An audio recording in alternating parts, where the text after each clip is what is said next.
Baik, Assalamualaikum warahmatullahi wabarakatuh. Perkenalkan, nama saya Putri Yuniar dengan nomor NIM 25002038 dari Fakultas Ilmu Pendidikan Departemen Administrasi Pendidikan.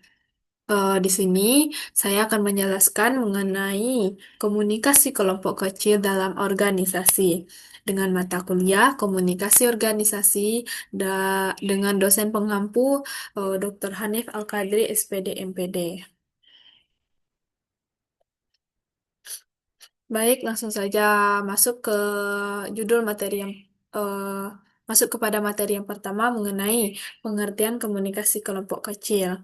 Nah, komunikasi kelompok kecil merupakan kumpulan individu yang bisa mempengaruhi satu sama lain, memperoleh beberapa kepuasan antara satu sama lain, berinteraksi untuk mendapatkan tujuan, untuk mencapai tujuan, mengambil peranan, serta terikat satu sama lain dalam komunikasi tatap muka. Ya.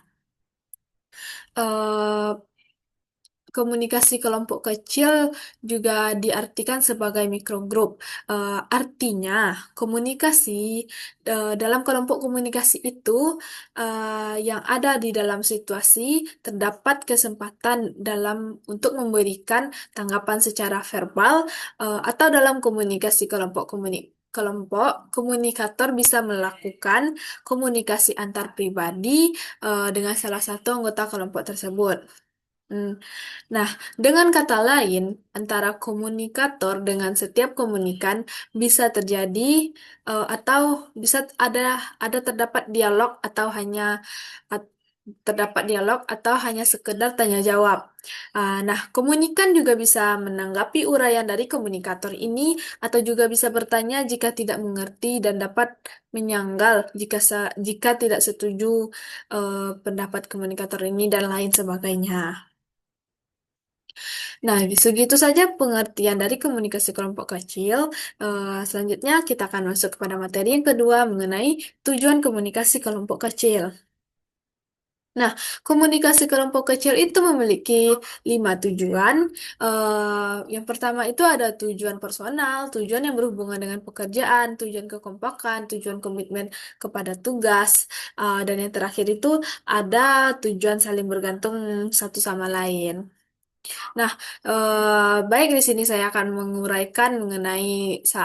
menguraikan satu-satu mengenai tujuan komunikasi kelompok kecil yang sudah saya sebutkan tadi. Nah, yang pertama itu tadi ada tujuan personal. Nah, di dalam tujuan personal ini juga terdapat beberapa bagian, yaitu yang pertama mengenai hubungan sosial. Nah, ini nih bertujuan dalam memperkuat hubungan intrapersonal dan menaikkan kesejahteraan.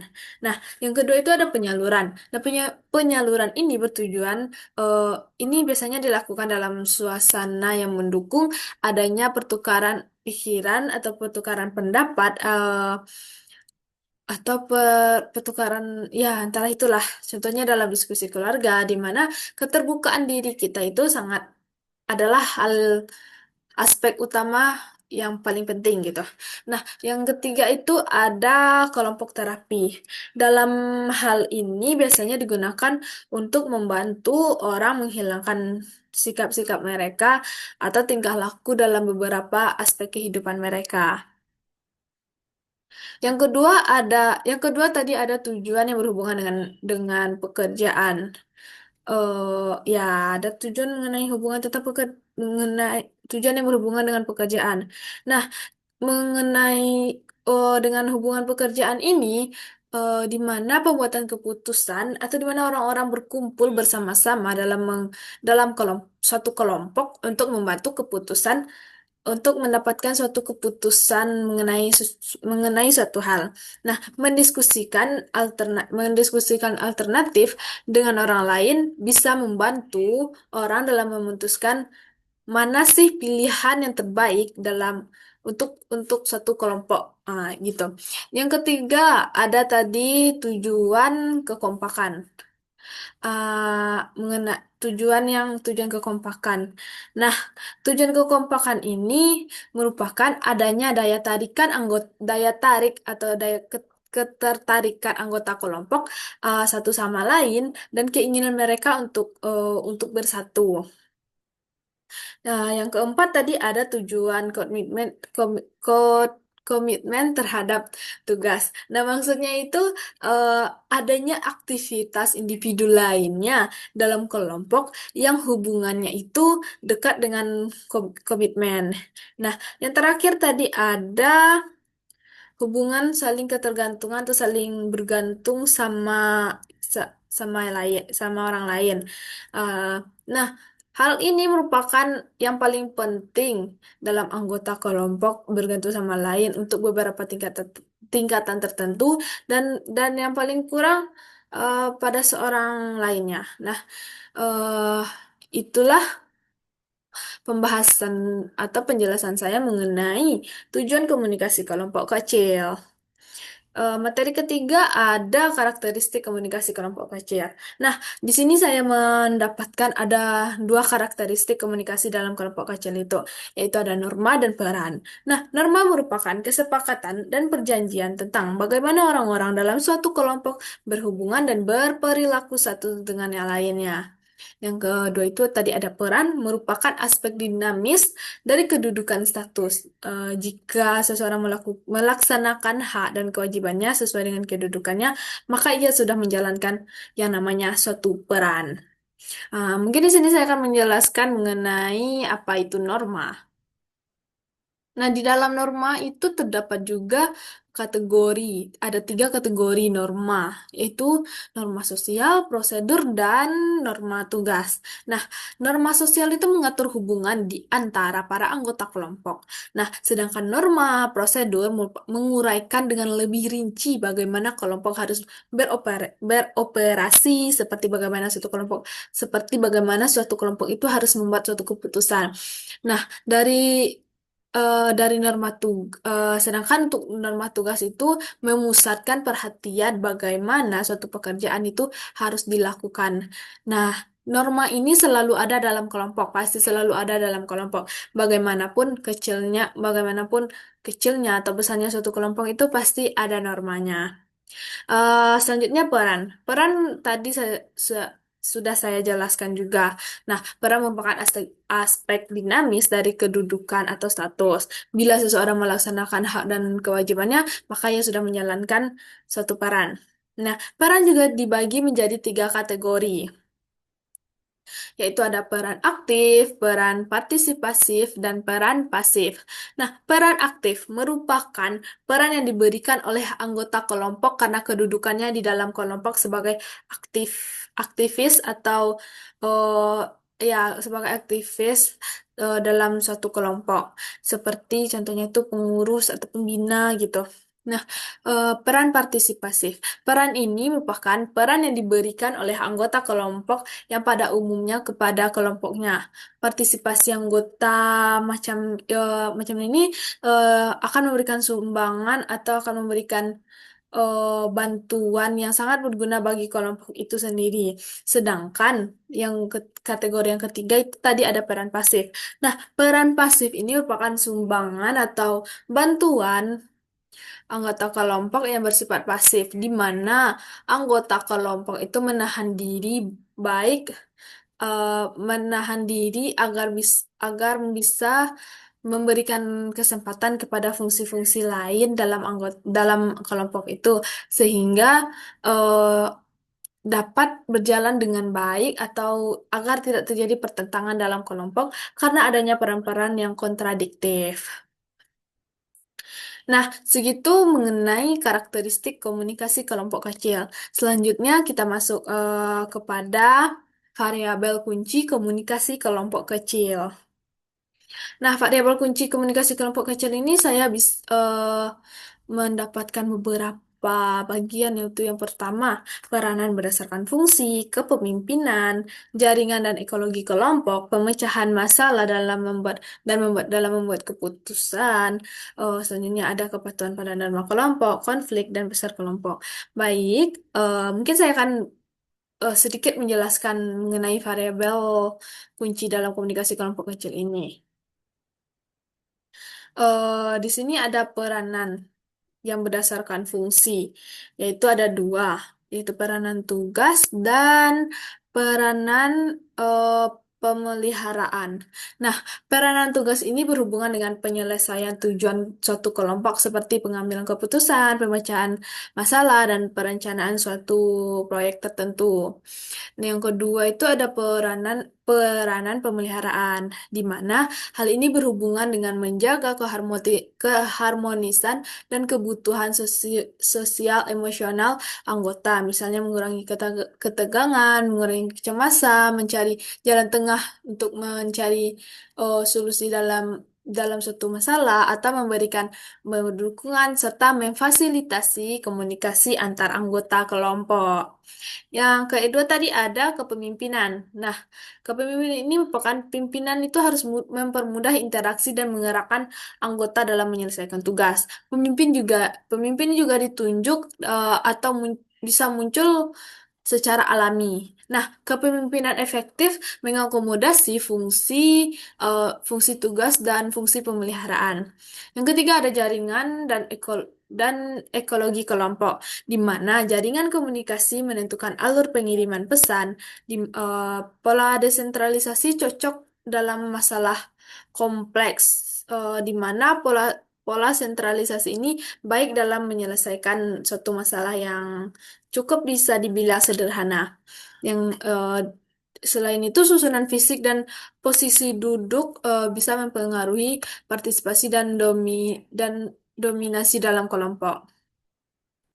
Nah, yang keempat ada pemecahan masalah dan pembuatan keputusan. Nah, di mana kelompok memiliki keunggulan seperti jumlah pengetahuannya itu lebih besar dan bisa dalam berbagai pendekatan solusi. Namun juga ada kelemahannya seperti tekanan sosial, dominasi antar individu, valensi penyelesaian, dan konflik tujuan. Selanjutnya ada kepatuhan pada norma kelompok, di mana norma kan merupakan aturan tak tertulis yang mengarahkan perilaku anggota. Nah, kepatuhan ini juga dipengaruhi oleh kepribadian, kepercayaan, ukuran kelompok, tekanan sosial, dan situasi yang harus dihadapi. Ya, selanjutnya ada konflik. Di mana konflik ini merupakan hal hal yang paling alami dalam suatu kelompok dan bisa konstruktif jika dikelola dengan baik. Nah, konflik ini juga ada terbagi menjadi dua, di mana itu ada konflik intrinsik dan ekstrinsik. Nah, konflik intrinsik ini merupakan perbedaan nilai dan suatu alasan. Sedangkan konflik ekstrinsik ini merupakan kebutuhan yang lebih pribadi dan eh, dalam mengelola emosi. Nah, dalam konflik ini juga bisa diselesaikan eh, apa dia itu perlu memerlukan sikap saling menghargai, terbuka, dan harus saling adanya suatu kepercayaan. Maka suatu konflik itu bisa dapat diselesaikan. Yang terakhir ada tadi besar kelompok, di mana jumlah anggota itu mempengaruhi interaksi, efektivitas, dan kepuasan. Nah, kelompok kecil itu biasanya terdiri dari 4 sampai 7 orang saja. Itu tuh dianggap yang paling efektif untuk komunikasi dan pengambilan keputusan. Nah, kalau di man, nah kelompok kecil itu yang paling efektif kan. Nah, sedangkan kelompok besar itu bisa dibilang cenderung kurang kompak dan lebih sulit dalam mengatur keaktifan atau partisipasi mereka. Baik, saya udah selanjutnya ada manfaat komunikasi kelompok kecil bagi organisasi. Mungkin ada di sini saya bisa mengambil 5 manfaat ya. Yang pertama yaitu meningkatkan pengambilan keputusan lewat diskusi dan pertukaran ide. Yang kedua ada memperkuat kerjasama dan hubungan antar anggota. Selanjutnya, mempermudah koordinasi tugas dan pencapaian tujuan, mengoptimalkan pemanfaatan sumber daya manusia melalui pembagian peran dan kerja tim, mendorong perkembangan keterampilan interpersonal dan kedewasaan emosional bagi anggota kelompoknya. Mungkin saya bisa menjelaskanlah sedikit mengenai eh, manfaat komunikasi kelompok kecil bagi organisasi ini. Di mana jika eh, manfaat yang pertama yaitu meningkatkan kualitas pengambilan keputusan. Nah, diskusi dan pertukaran ide dalam kelompok kecil memungkinkan berbagai sudut pandang disampaikan sehingga keputusan yang diambil lebih matang dan efektif. Nah, yang kedua ada memperkokoh kerjasama dan hubungan interpersonal, di mana interaksi langsung antar anggota bisa membangun kepercayaan dan solidaritas atau loyalitas yang bisa memperkuat kerja yang bisa memperkuat kerjasama dalam mencapai tujuan organisasi. Yang ketiga ada mempermudah koordinasi tugas dan pencapaian tujuan, di mana komunikasi efektif bisa mempermudahkan pembagian tugas dan sinkronisasi antar anggota sehingga tujuan organisasi lebih mudah dicapai. Yang keempat ada mengoptimalkan penggunaan sumber daya manusia tadi. Nah, di mana peran peran yang jelas dan kerja tim yang bisa terjalin dengan kompak dalam kelompok kecil ini bisa meningkatkan efisiensi dan produktivitas anggota kelompok tersebut. Yang terakhir tadi ada mendorong perkembangan kemampuan interpersonal dan kematangan emosional, di mana anggota bisa belajar berkomunikasi, menyelesaikan konflik, dan bekerja sama yang bisa meningkatkan keterampilan sosial dan kedewasaan emosional seseorang dalam komunikasi. Nah, segitu saja penyampaian materi saya mengenai komunikasi eh ya komunikasi kelompok kecil bagi organisasi dalam organisasi. Nah, kesimpulannya, eh, komunikasi kelompok kecil merupakan interaksi interaksi langsung atau interaksi yang bisa dibilang untuk tatap muka yang terjadi di antara 3 sampai 12 orang di mana tujuannya itu tujuan bersama itu melalui adanya pertukaran ide dan adanya pertukaran informasi di mana ciri utamanya itu adanya hubungan setara, komunikasi dua arah dan anggota itu jumlah anggotanya itu terbatas. Tidak ada batasannya untuk dalam anggota dalam kelompok ini. Nah, di mana faktor yang mempengaruhi bisa meliputi peranan, kepemimpinan, norma, dan pola komunikasi. Dalam organisasi, komunikasi ini bisa memperkuat kerjasama dan dalam pengambilan keputusan serta dalam produktivitas tim. Nah, mungkin segitu saja pemaparan materi dari saya. Bila ada kesalahan, saya mohon maaf. Em, Semoga apa yang saya sampaikan bisa bermanfaat. Di sini saya akhiri dengan wabillahi taufiq wal hidayah. Wassalamualaikum warahmatullahi wabarakatuh.